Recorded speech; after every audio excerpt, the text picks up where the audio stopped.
10 years ago, anime YouTube was in a much different place. AMVs ruled the scene, and top 10s were gospel. And anime YouTubers, they were shaping the way we saw everything. Welcome to a brand new series where I'll be revisiting the videos that shaped the anime community and asking the important questions, whether they still hold up today or whether the W or L takes. This isn't just about nostalgia, it's about revisiting the content that built this community. From the jokes, the edits, and the opinions. Some aged like fine wine, and others should have stayed in 240p.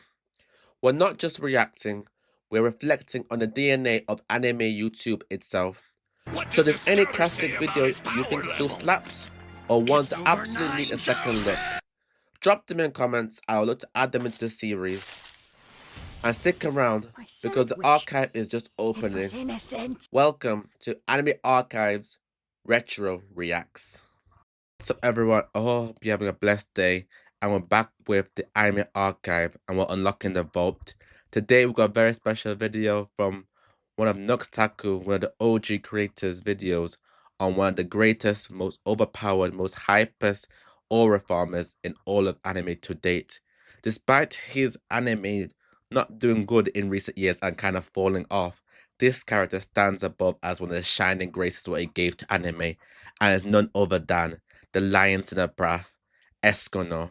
This is how to introduce an overpowered badass, Escanor vs Galand from the 7 Deadly Sins.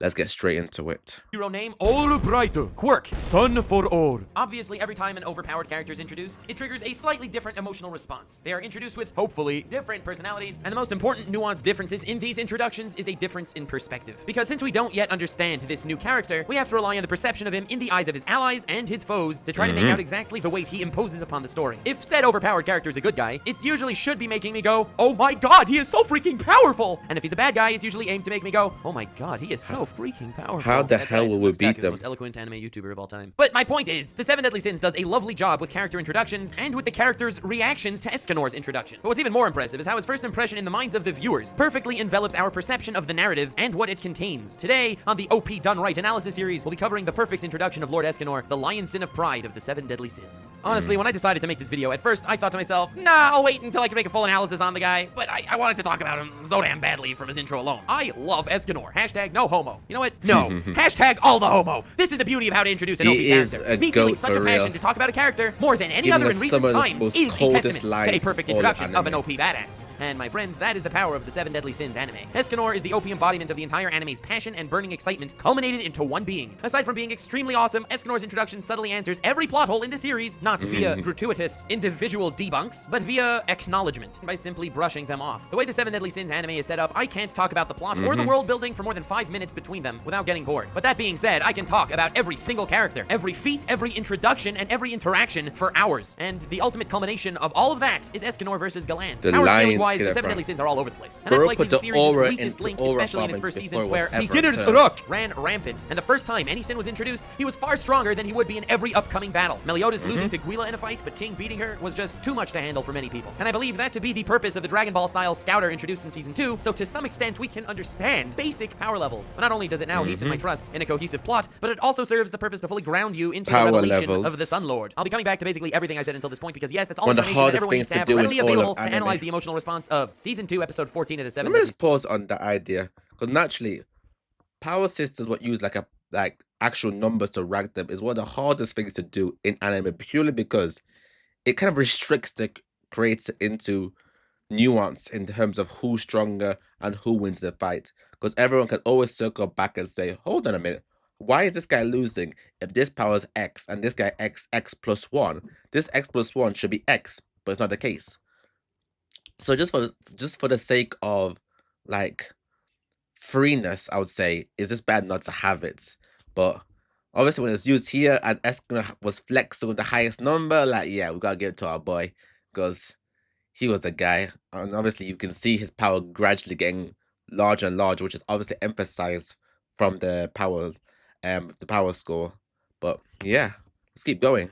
popped out. Before bumping into the little guy, everyone was thinking of him as an All Might. Well, Tall Might, to be more precise. The previous episode established that after Meliodas reclaimed his lost power and got literally 10 times more powerful in a heartbeat. And no, not the Goku-style multiplier, where despite that, nothing really majorly changes after the arc ends, because no matter after the multipliers, Krillin still fought Goku Blue, even if Goku Blue wasn't really trying that hard. And that despite made no the multipliers, sense, they do not affect the destruction of the landscape. So while Dragon Ball uses power evolution, and within every arc it feels pretty freaking cool, eliminating the Scouters from Dragon Ball was definitely the right move, because it can only further fuel the power inconsistencies we see. Because of this, there's an emotional disconnect between the viewers and the power levels of the newly introduced Dragon Ball characters, so the Scouter was eliminated. However, Seven Deadly Sins has a different approach to the Scouter, and since the Scouter, power consistency actually began, where a number value holds so much weight, you're not gonna see every good guy get 500 times stronger in a heartbeat. So when Meliodas gets 10 times stronger, and says it's time to find Escanor, who is still more powerful than he is, the leader of the Seven Deadly Sins himself. At this point, the entire fan base collectively developed the quirk, Stunned for All. We completely believe Meliodas, yet we've never even conceived this possibility. Furthermore, Escanor is also human. Every member of the Seven Deadly Sins has intrigued us and blown our minds with their tremendous power, and the depths of their power is explained in the fact that they're each a different race that far overshadows the even extremely powerful of the humans. We don't really know what Merlin is yet, even in the manga, so calm down, peeps. But that aside, how can the human Escanor be the strongest sin? This is in the mind of everyone before we get introduced to Lord Escanor, the mightiest disciple of the great Lord Twigo himself. Contrasts in perspective is a fascinating writing tool that causes every viewer to completely zone in and completely reassemble and reassess the situation that they thought they understood. So after not only Meliodas hyped Escanor, the common hazard of manga spoilers floating around actually worked in the favor of the Seven Deadly Sins at this point, because this most just of us goes don't to show seek out how long this has been, because this video is 8 years old,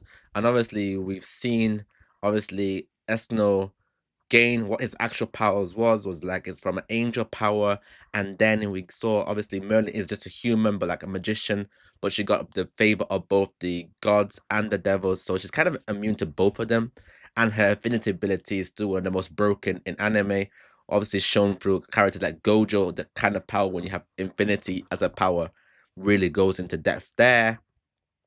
Obviously Meliodas, every time every arc is him just unlocking more of his own power.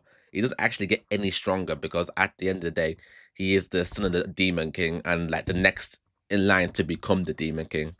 But Escanor stands true from beginning to end, still the GOAT, with or without the powers. When he lost it, he was still the guy pushing through. But with the powers, he's just that Giga Chad, and his amazing sacrifice at the end, and his The One mode. Obviously, this video won't show it, but he was a badass to the very end. W. Escanor.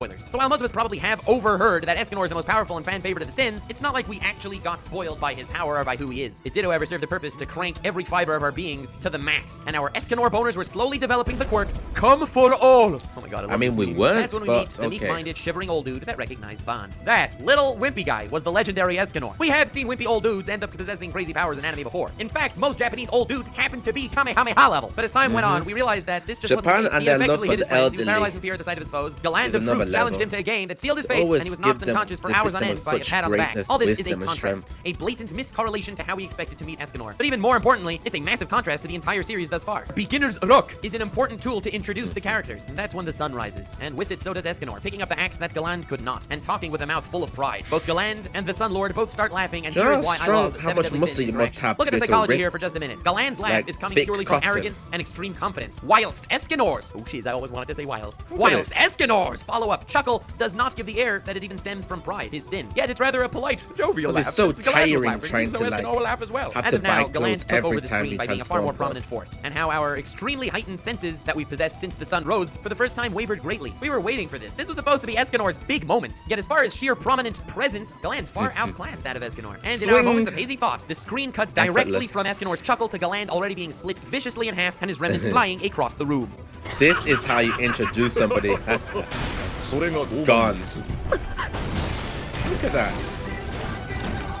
This was, in my opinion, one of the best of the Seven Deadly Sins hype scenes. This one moment. But this is the strength of the writer as well. Without spoken words, he definitively conveys the emotional roller coaster of every situation. This is a series that you have to listen with your heart first and your mind second. That's exactly why the slight power scale inconsistencies don't bother me nearly as much as they do in most shonen. Now, I don't want to dwell on the rest of his scenes to this degree, but the exact quantity of his battle here is the perfect amount to introduce his character. His initial blow gave us the ultimate hype. Galand, not even phasing the bastard with his ultimate attack, further widened the power gap between the Sun Lord and both Galand and Meliodas. Escanor's second attack was incomplete reads because standing Galand there, selected absolute death over unfazed. being blasted to oblivion, which means he had no doubt that there would be no remnants of himself remaining. This serves the purpose to not clarify the amount of force behind his attack, retaining max hype for his next battle. And finally, his immobile standoff with the Soul Sucker Demon Bitch showed that this guy is not just brute force, but nothing can touch him. Lord Escanor is the sin of pride, and he wears that title well. Like Imagine each of the other being seven that deadly guy, sins, it's a your title soul befitting of him. burns. Nothing we see can shake his unwavering pride. Also, if you take note, the sin of each sin represents not only their personalities respectively, but also their greatest weakness in their story, their greatest flaw. Meliodas has to suppress wrath in order to withhold himself from consuming everything around him as an example. So despite the fact that unleashing his wrath is also his greatest strength, it remains his Achilles heel as well. Just like we can look at Escanor's pride as a source of awe and power, but we retain the lingering thought of his single most abstract weakness. These are the seven deadly sins after all, and their story represents that exactly. It's their greatest weakness, but it can become their greatest asset, as all of our individual weaknesses can as well. I mean, look at me. I'm a deep-thinking, sarcastic weirdo, and it took a long time to actually, instead of suppress it, embrace it and make it my, at least try to make it my strength. And I still improve constantly, and that's the idea, to the point that I cringe every time I rewatch a video of mine, even if it's only a month old. You're all weird too. That's what makes you you. It's not something to run from, it's something to master. That's the lingering thoughts in everyone's mind that solidifies the introduction of Escanor, greatest disciple of Lord Twigo, and with abilities passed down the Armstrong line for generations. It's one of my favorite anime entrances of all time. I've Thank you got for working on used that to philosophy make of the that seven deadly joke sins all video. the time. Meanwhile, thanks so much for watching. I hope you enjoyed. If you did, please leave a like and subscribble if you're interested in more deep power analyses as well as philosophical analyses. Oh, and of course,